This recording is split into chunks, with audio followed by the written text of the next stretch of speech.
अभी तक हमने गूगल एनालिटिक्स या गूगल ऑफिस की डिफरेंट प्रोडक्ट्स को यूज़ किया, जिसमें गूगल डॉक्स है, जिसमें गूगल शीट है, और गूगल शीट में हमने डेटा इनपुट के रेफरेंस से गूगल फॉर्म्स को भी यूज़ किया।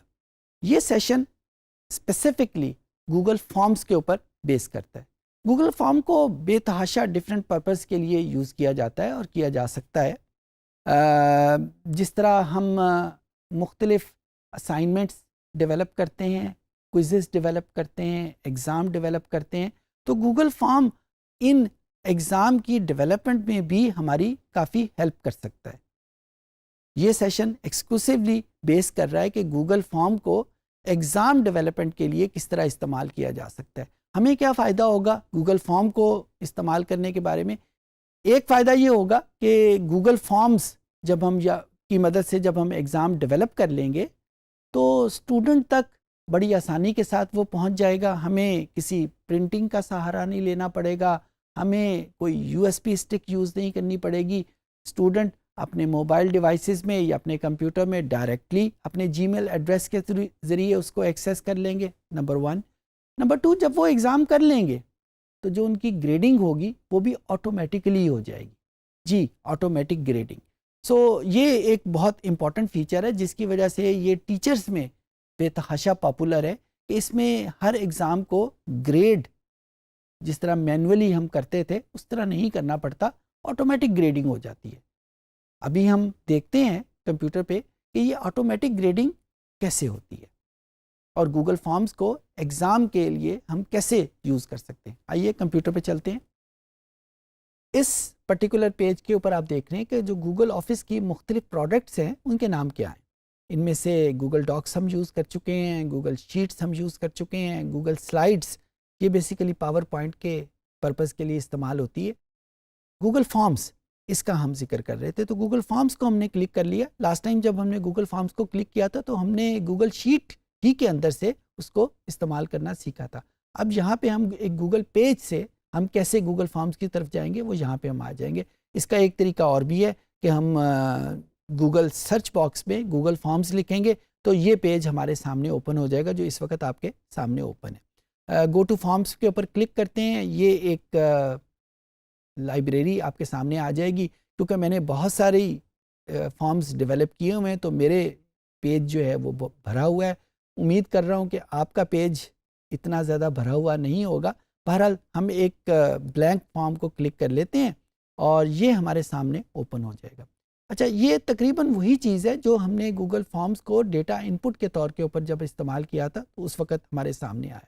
इस वक्त मैं गूगल फॉर्म को एज ए क्विज़ या एज ए असाइनमेंट डेवलपर के तौर पे इस्तेमाल कर रहा हूँ। तो जो सबसे पहला हमने काम करना है, यहाँ पे ये जो सेटिंग का बटन है, इस सेटिंग के बटन को हमने क्लिक किया तो अब आपके सामने जो पहली ऑप्शन आएगी, मेक दिस अ क्विज। अच्छा, गूगल की टर्मिनोलॉजी में ये क्विज है। आप इसको असाइनमेंट भी बना सकते हैं, आप इसको एक एग्ज़ाम भी बना सकते हैं। गूगल उस असाइनमेंट, क्विजेज और बजाते खुद क्विज़ के लिए एक ही नाम इस्तेमाल कर रहा है जिसको क्विज़ कहता है। तो यहाँ पे हम इसको क्विज़ को और इस बटन को हमने ऑन कर लिया। जो ही इस बटन को ऑन किया कुछ ऑप्शन नीचे ऑन हो जाएंगी। जब यहाँ पे ये ऑप्शन है कि इमीडिएटली आफ्टर ईच सबमिशन, कि जो ही एक स्टूडेंट अपना एग्ज़ाम करके सबमिट का बटन प्रेस करता है उसी वक्त उसको रिज़ल्ट मिल जाए, या आप ये इंतज़ार करना चाहते हैं कि एक दिन या 2 दिन या जब सारी क्लास अपने एग्ज़ाम को सबमिट कर दे उसके बाद आपके सामने वो रिज़ल्ट आए। आपकी मर्ज़ी, आप जिस मर्ज़ी ऑप्शन को यहाँ पे ऑन कर दें। मिस्ड क्वेश्चंस, ये वो है कि आप प्रॉम्प्ट करना चाहते हैं, मिस्ड क्वेश्चन के आंसर्स भी उनको बताना चाहते हैं या सिर्फ वो आंसर बताना चाहते हैं कि जो उन्होंने अटैम्प्ट किए हैं, ताकि उनको सिर्फ अपनी गलतियों का पता चले, मिस्ड क्वेश्चन के क्या आंसर हैं ये ना पता चले। इस तरह मुख्तलिफ किस्म के ऑप्शंस हैं जो यहाँ पे आपसे वो पूछ रहे हैं। जो इम्पॉर्टेंट बात है वो यहाँ पे एक प्रेजेंटेशन में कुछ ऑप्शंस मौजूद हैं कि नीचे जब एक एग्ज़ाम एक स्टूडेंट के ऊपर स्क्रीन मौजूद है तो उसको एक प्रोग्रेस बार नज़र आ जाए ताकि उसको पता रहे कि इतने क्वेश्चंस अभी बाकी हैं। तो अगर वो टाइम असेसमेंट साथ साथ करना चाह रहा है तो वो भी साथ साथ करता रहे। तो टाइम असेसमेंट के बारे में शफल क्वेश्चन आर्डर ये बहुत इम्पॉर्टेंट एक ऑप्शन है, ख़ासकर जब आप इस गूगल क्विज़ को यूज़ कर रहे हैं एक क्लासरूम एनवायरनमेंट में। क्लासरूम में स्टूडेंट साथ साथ बैठे होते हैं, तो सबसे ज़्यादा खदशा ये रहता है कि एक स्टूडेंट दूसरे स्टूडेंट के साथ उनके रिस्पॉन्सेज को देख सकता है। तो वहाँ पे अगर वो उसके ऑर्डर को शफल कर देंगे तो पॉसिबल है कि एक स्टूडेंट के लिए जो क्वेश्चन नंबर 1 है, दूसरे स्टूडेंट के लिए वो क्वेश्चन नंबर 5 हो। एक स्टूडेंट के लिए वो क्वेश्चन नंबर 10 है तो दूसरे स्टूडेंट के लिए वो क्वेश्चन नंबर 5 हो। तो यहाँ पे ये शफलिंग बहुत इम्पॉर्टेंट रहती है। अच्छा, जब हम इसको बनाना चाहेंगे, ये जब सारा हो गया, उसके बाद हम दोबारा क्वेश्चंस पे आते हैं और क्वेश्चन लिखने का तरीका एग्जैक्टली वही है। फॉर एग्जांपल यहाँ पे मैं एक क्वेश्चन लिखता हूँ कि what is the diameter of earth. अब यहाँ पे आपके सामने वही मल्टीपल चॉइस क्वेश्चन, यानी आप उसको कुछ चॉइसेस पहले दे दें। ये वही चीज़ें हैं जो हमने इसको डेटा इनपुट जब हमने किया था तो उस वक्त सीखी थी। तो क्या क्या क्या ऑप्शन है वो यहाँ पे डिस्कस करने की ज़रूरत नहीं, वो आप उस सेशन में जाके दोबारा सीख सकते हैं। जो इम्पोर्टेंट बात है वो ये है कि आप इस क्वेश्चन को कितने नंबर देना चाहते हैं। तो यहाँ पे आप इस क्वेश्चन को 10 नंबर देना चाहें, 20 नंबर देना चाहें, वो यहाँ पे ऑप्शन मौजूद है। ये वो ऑप्शन है जो अगर इस गूगल फॉर्म को आपने क्विज़ के तौर पे नहीं लिया हुआ तो यहाँ पे ऑन नहीं की जा सकती। सो यहाँ पे हम इसको कोई भी नंबर देना चाहें वो दे सकते हैं। सिमिलरली इस क्वेश्चन को हम मस्ट बनाना चाहें तो मस्ट बना सकते हैं। तो ये यहाँ पे ये एक मैंने स्केच आपके सामने दिया है। एक गूगल फॉर्म की मदद से एक क्वेश्चनर, एक क्विज़ मैंने पहले से डेवलप किया हुआ है, वो मैं आपके सामने रखता हूँ एक डेमो के तौर के ऊपर। ये एक क्लास है डेटा एनालिटिक्स की, उसका सेक्शन E1, उसके लिए एक क्विज़ डेवलप हुआ है। आपने देखा कि मैंने यहाँ पे एक पिक्चर भी उसके सामने लगाई हुई। पिक्चर कैसे डेवलप हो सकती है, यहाँ पे थीम का बटन मौजूद है, उस थीम को क्लिक करें तो मुख्तलिफ ऑप्शन आपके सामने आएंगी। उसमें से एक ऑप्शन ये है। ये मुख्तलिफ क्वेश्चंस यहाँ पे मौजूद हैं और स्टूडेंट इनको जब ऑप्ट करेगा और उसके बाद इसके आंसर करता जाएगा और एंड के ऊपर आके उसको सबमिट कर देगा। तो यहाँ पे इस वक्त आपको सबमिट का बटन लिखा हुआ नज़र नहीं आ रहा, क्योंकि जब तक ये क्वेश्चन पूरा प्रीव्यू फॉर्म में नहीं जाएगा उस वक्त तक ये उसमें इसका सबमिट का बटन यहाँ पे नहीं आ सकता। ओके, सो ये हमारे पास एक क्विज था, मैंने आपके सामने डेमो रखा। जब ये सारे स्टूडेंट इसको सबमिट कर देंगे तो आपके सामने ये देखें रिस्पॉन्सेज, उसके आगे नंबर लिखा हुआ आ रहा है, रिस्पॉन्सेज 31। जो ही मैं इसको क्लिक करूँगा तो जो 31 रिस्पॉन्सेज हैं उनके रिज़ल्ट आपके सामने एक समरी फॉर्म में सामने आ जाएंगे। मुख्तलिफ क्वेश्चंस के अलहदा आंसर जो स्टूडेंट ने दिए हुए हैं और उनके अलहदा नंबर जो ऑटोमेटिकली असेस हुए हैं। अब आपके लिए हैरत होगी ये नंबर इसको कैसे पता चले। जी, नंबर इसको ऐसे पता चले कि हर क्वेश्चन के आपने नंबर असाइन किए हुए हैं।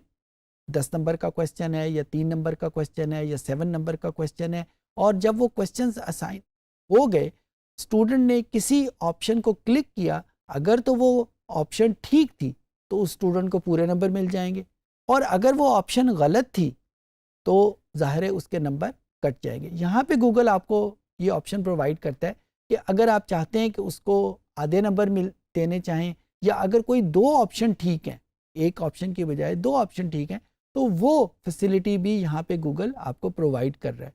तो जो भी आपने गूगल को आंसर पहले से बताए हुए हैं, जितने भी स्टूडेंट्स ने उन पेपर्स को, उन क्विज़ेस को सबमिट किया है, गूगल उनको ग्रेड उसके मुताबिक करके ये नंबर आपके सामने बता देगा। अच्छा, जब ये फॉर्म किसी भी स्टूडेंट के पास जाता है तो सबसे पहली चीज़ गूगल फॉर्म जो कलेक्ट करता है वो स्टूडेंट का जीमेल एड्रेस है। जी, मैं बात कर रहा हूँ ईमेल एड्रेस की बात नहीं कर रहा, मैं जीमेल एड्रेस की बात कर रहा हूँ, क्योंकि अगर स्टूडेंट के पास जीमेल एड्रेस नहीं है तो अनफॉर्चुनेटली वो ये गूगल फॉर्म्स के ऊपर कोई क्विज़ एक्सेस नहीं कर सकता। उसका फ़ायदा क्या होता है कि जब हमारे पास ये रिज़ल्ट आते हैं तो हमें ये एक ऑप्शन आती है रिलीज़ स्कोर, यानी जब आप इसको फाइनलाइज कर दें और इस बटन को क्लिक करें तो जो जो ईमेल एड्रेसेस स्टूडेंट ने दिए हुए हैं उन ईमेल एड्रेसेस पे ऑटोमेटिकली उसी स्टूडेंट का जो सॉल्व्ड और ग्रेडेड फॉर्म है वो उसके पास चला जाएगा। अगर जो क्वेश्चन उसने ठीक किए हैं वो भी उसके तक पहुंच जाएंगे, जो क्वेश्चन वो ठीक नहीं कर सका वो भी उसके पास पहुंच जाएंगे। तो ये हमें इसका फ़ायदा है। ये उसने एक समरी फॉर्म हमारे सामने प्रोवाइड कर दी है। अब क्योंकि ये एनालिटिक्स का हिस्सा है तो गूगल इसमें एनालिसिस भी कर रहा है। एनालिसिस कहाँ पे आ रहा है? एक तो इसने हमें बता दिया कि एवरेज नंबर कितने हैं, टोटल नंबर कितने थे, रेंज ऑफ द स्टूडेंट क्या है। फिर उसके बाद आप अगर अलहदा हर क्वेश्चन का आंसर देखना चाहते हैं कि किस स्टूडेंट ने क्या क्या आंसर किए हुए तो वो भी यहाँ पे मौजूद है। फॉर एग्ज़ाम्पल यहाँ पे जितने भी क्वेश्चंस आ रहे हैं ये हर स्टूडेंट के अलहदा रिस्पॉन्सेज हमारे सामने उसने दे दिए। उसके बाद हमारे पास जो इंडिविजुअल्स हैं हर इंडिविजुअल का अलहदा पेपर वो भी हमारे सामने मौजूद है। फॉर एग्जांपल यहाँ पे 1 ऑफ 31 टोटल रिस्पॉन्सेज थे।